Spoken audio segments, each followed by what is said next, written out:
Hello, my name is Victor Lamont Wooten, and first of all, thank you for watching this video. Hopefully you'll enjoy it. I'm going to be demonstrating some techniques on the 4-string bass, I guess concentrating mostly on some thumb techniques and some two-hand tapping techniques. And I have my brothers and some friends playing music with me, and just come along for the ride, and I hope you enjoy it and hope you learn something.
Hello, what we're going to talk about now is thumb technique, and as you know, I use my thumb a whole lot. And one of the techniques that I use, we'll call it double thumping. It's a technique that my oldest brother Reggie showed me when I was real young, maybe around 8 years old. So it's something I've been doing for quite a while, and all it is going down and up with your thumb, using it in the same way a guitar player would use a pick, in both directions. And it'll really allow you to do quite a bit more than what you're used to doing with your thumb if you're not used to double thumping. So if you think of a guitar player who used a pick, and if he only went one direction, let's say he only went down with his pick, he would only be able to go so fast, and his arm might get tired twice as fast. But if you can go both directions, you can get the same speed with half the motion.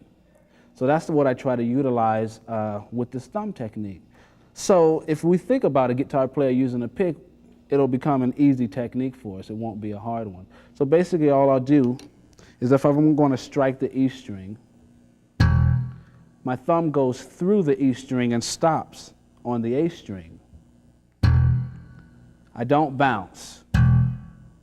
Okay, if I bounce away, that just eliminated my upstroke because I'm already up.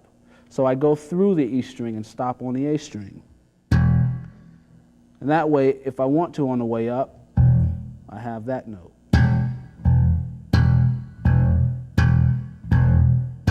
Okay, and what I'm doing is I'm using the corner of my thumbnail. Now, certain people can do it different ways, but the way I like to do it is use that little corner of the thumbnail on the way down, and on the way up, the string will come right down the center of the nail. Okay, so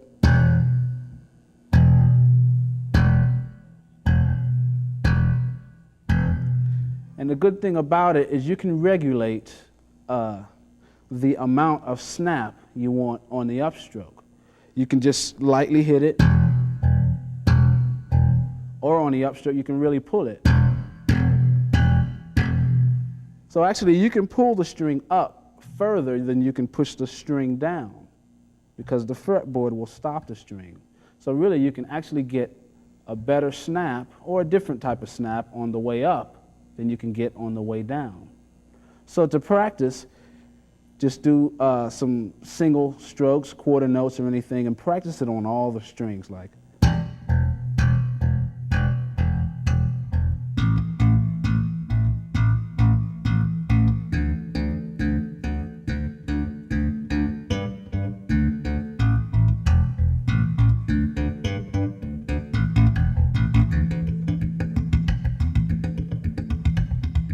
Get used to moving it around all the strings. One other thing I might add is I prefer to do it off of the fingerboard, back in here where I can get my thumb in there. Even though I don't get it in there too much, it's harder for me to do it on the fingerboard because my thumb doesn't get in there quite as much. But I know people that can do it on the fingerboard, so it can be done. So you just practice and figure out how you like to do it, and have fun with it. Okay, now let's talk about two-hand tapping. And for me, one of the easiest ways to get started in two-hand tapping is by playing chords. And a lot of bass players have fiddled around with learning some chords, and so I'm going to assume that you have learned some chords. And we're going to start with a G minor chord. And I usually play the chords up in the second octave of the bass because I think they just sound better. So if I take this chord, to turn it into a two-hand tapping technique, I'll take my right hand and play the two highest notes of the chords. This allows me to bring the root note of the chord down an octave, 12 frets. Okay? So now we've spread it out and made it sound like a bass and maybe a guitar. So I can do the same thing with my C or any chord I learn. I just bring the bass note down an octave. So I'm going to take just these two chords, and I have, if I move that up a whole step, and I can move it anywhere.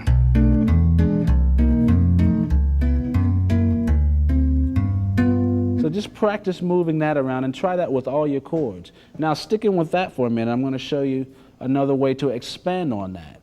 Okay? If I just apply a different rhythm to that, you can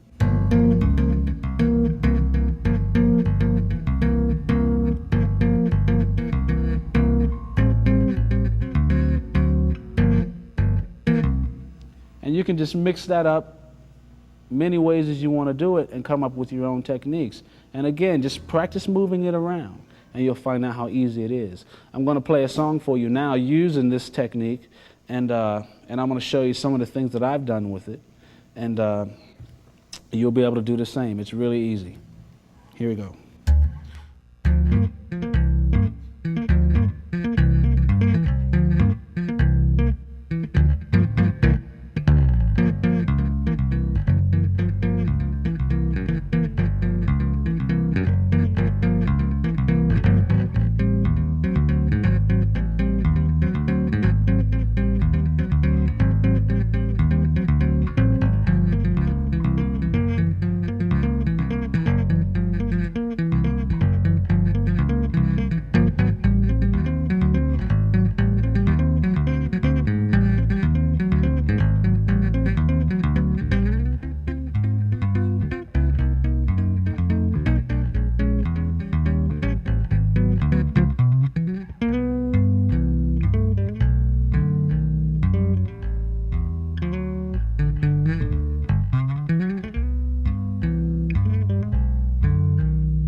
Have fun.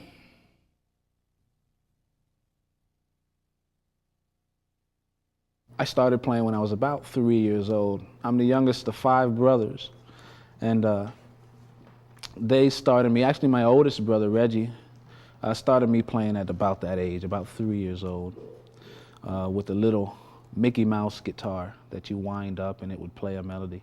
He just taught me how to strum it.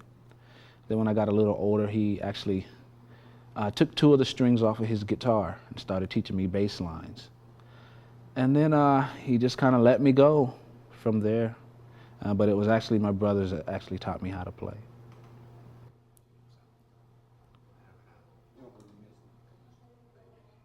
Well, my main influences, I'd first have to say my brothers, because that's where I learned most of what I do now is from them. But as far as well-known people, it would have to be Stanley Clarke and Jaco Pastorius. They were definitely 2 main influences. But there were a bunch of people also like Larry Graham and Bootsy Collins, and a bunch of people who I didn't even know their names at the time, like James Jamerson and Anthony Jackson, a bunch of those people who played on a lot of the older material that I was listening to, but I didn't know their names. But those were my main influences on the bass guitar.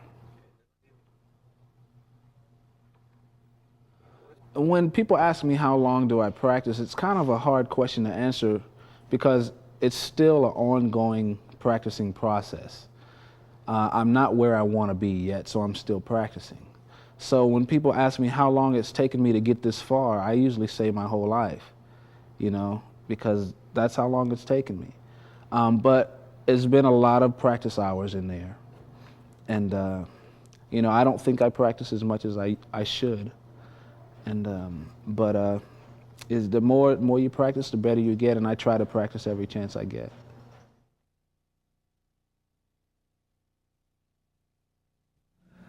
Hello, I'd like to take this time to introduce the band to you, starting with my oldest brother, Reggie Wooten. Actually started me playing bass, taught me how to play when I was about 3 years old. Reggie will be playing guitar today. I'm sure you're gonna like it. And my other brother, Joseph Allen, he's older than I am also. He'll be playing keyboards, Joe Wooten. The groove regulator on the drums, Mr. James Blair. Don't you go nowhere. James Blair. So I think we're gonna be playing a tune for you, so just stick around. Hope you enjoy it.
Okay, from that song you just heard, that's more of a funky style of song.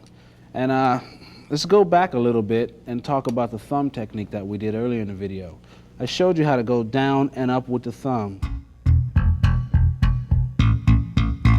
Now what we want to do is expand on it a little bit and learn how to use it in a grooving situation.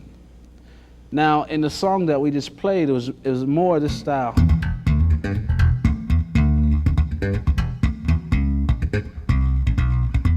Now, if I didn't go up and down with the thumb, it would be a lot of bouncing, and my hand would have to move twice as fast, like.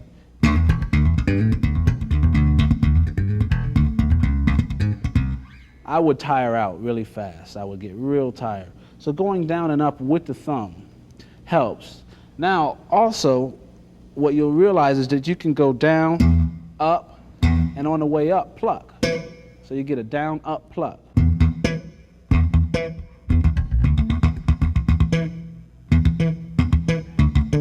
Okay, so experiment with that also. That's another way to expand on it. Now let's talk about throwing it into a groove. You just want to think of any kind of pattern that you play. And whether you're using a down and up pattern, it doesn't matter. Whatever technique that you use, any patterns that you play, here's a good way to practice it and learn how to groove with it. Okay, play it with the metronome. Let's say if you have something. Now if I wanted to play the pattern over this.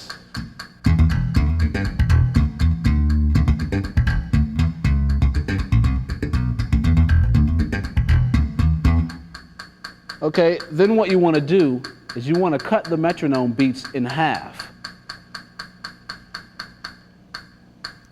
Now I have less to listen to, and you want to play the same groove.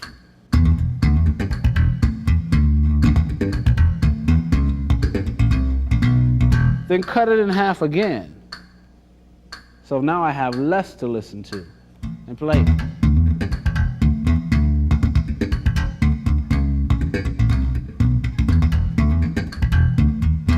And then if you can, cut it in half again, because then you'll have less and less to listen to.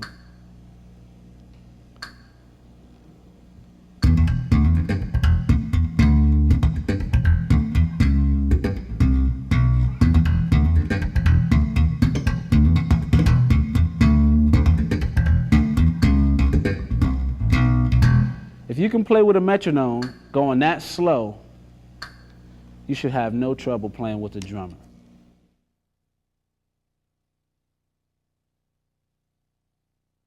But right now I'd like to talk about the equipment that I'm using. And I'll start with this bass. This is a 4-string Monarch style bass made by Federa, a company from Brooklyn, New York. And it just so happens that I still prefer to use the 4-string. This is a pretty much stock bass with EMG pickups, but I've added a Kahler tremolo bar.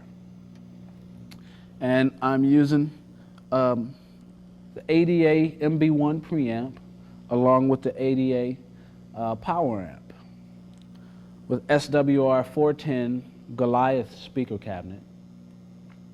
And moving back up, I also have a Rain mixer, a 6-channel line mixer.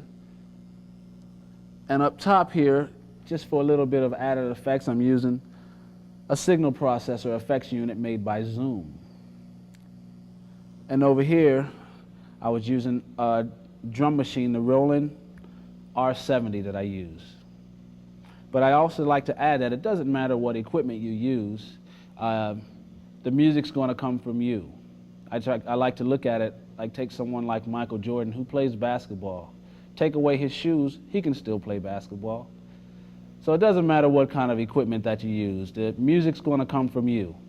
So as long as you remember that, you're on the right track. Okay, what I'd like to talk about now is another style of tapping again. And basically this is a more mellow style. And it's really easy again, and I always like to think of techniques as being easy, because then you have a head start at learning them.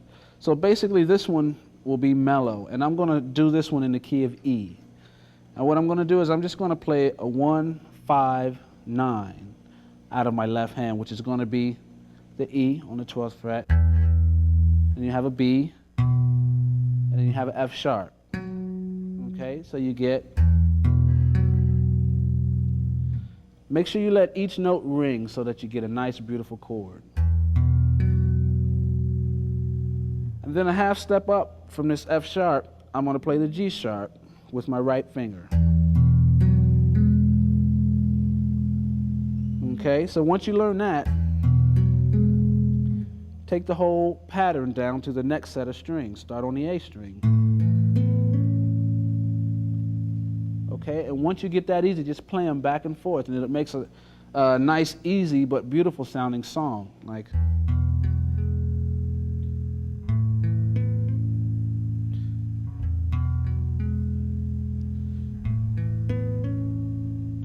Then you want to expand on that. Experiment with putting melodies on top. I may take another finger, and on a string I'm not using, when I'm on the 3 low strings, I'll play a melody on the top high string. Okay, so it may sound like this. And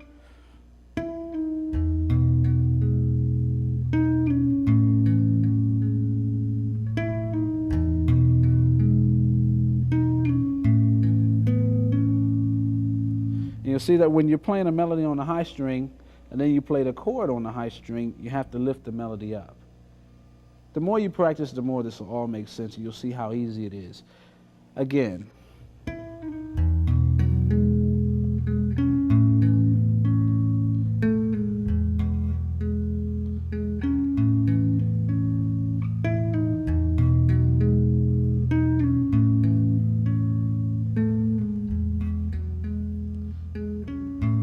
You can move the whole progression up, and then you have a bridge section.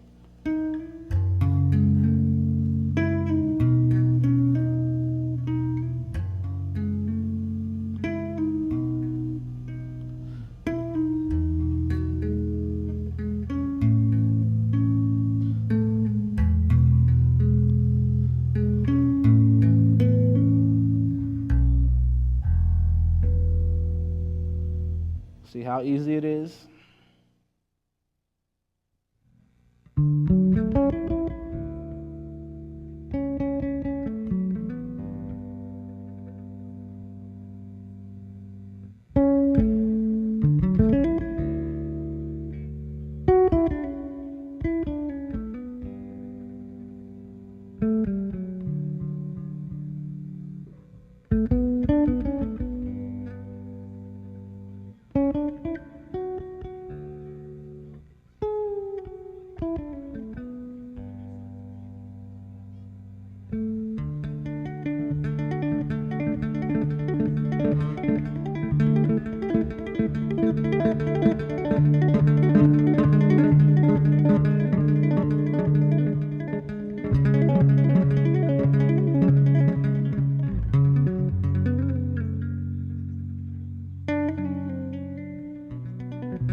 The way I play, I think, comes from having a pretty wild imagination. A lot of it comes from not only listening to bass players, I listen to a lot of instruments. Like I said, I'm the youngest of 5 brothers. My other 4 brothers all play different instruments: saxophone, keyboards, drums, and guitar. So growing up in a house with them, I got to see some of the greatest musicians in the world, which I think they are, play their instruments. So I would try to take what they did on their instrument and learn how to do it on mine. If my brother Roy was playing some drum fills, I would try to learn them on the bass. You know, if Rudy was playing a sax line, I would try to, duplicate that on the bass. So a lot of what I do comes from listening to other instruments. When I met Bela Fleck, who's a great banjo player, one of the first things I did was got him to play my bass the way he plays the banjo. And that gave me a bunch of ideas. And as you see, when I play with my thumb, a lot of it is very similar to a 3-finger banjo technique. So I definitely have a pretty vivid imagination, I guess, and I think that leads to some different styles, and I think it helps my playing. 2, 3, 4.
Thanks a lot. Hope you enjoyed it. See you next time.